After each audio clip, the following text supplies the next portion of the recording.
Hi, my name is Chaitanya, and today I will be reading Little Miss Lucky and the Naughty Pixies by Roger Hargreaves. Little Miss Lucky, as I'm sure you all know, is the luckiest person in the world. When she goes for a walk, she always finds a pound coin lying on the ground. She never gets caught in the rain.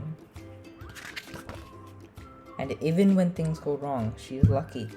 The other week, she locked herself out of Horseshoe Cottage, where she lives. And guess who should come around the corner? Mr. Latchkey, the locksmith. However, last week, strange things started to happen to Little Miss Lucky. The sort of things that never normally happen to her. Unlucky things. She walked under a ladder, and a pot of paint fell on her head.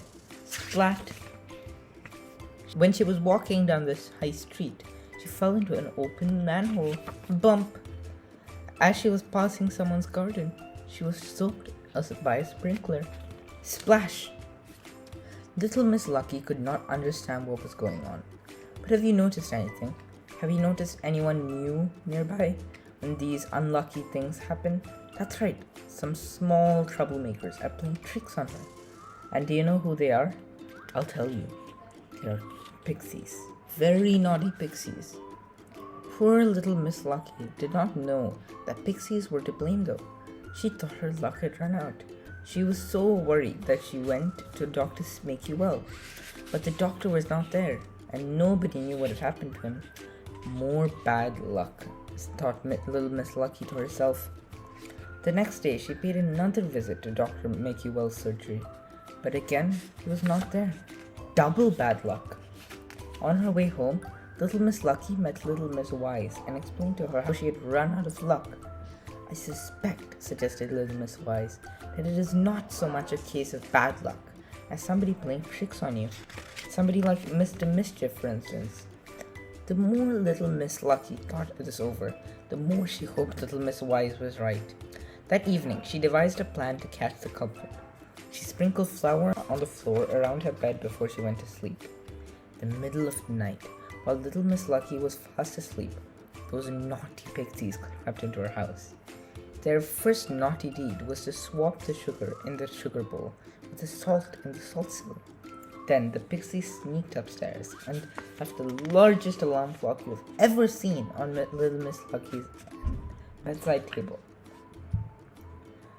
Very early the next morning, Little Miss Lucky was rudely awoken by the most awful noise.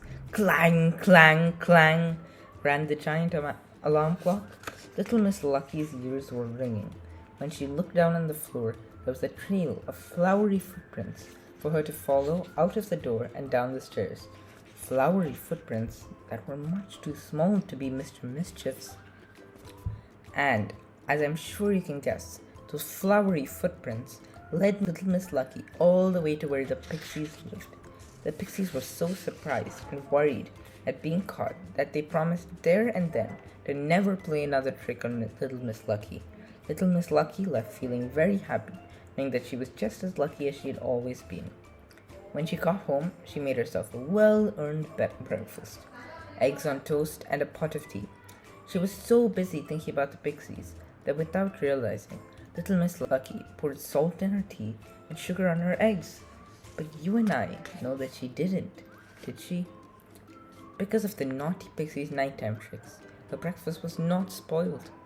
Now, that's what I call lucky.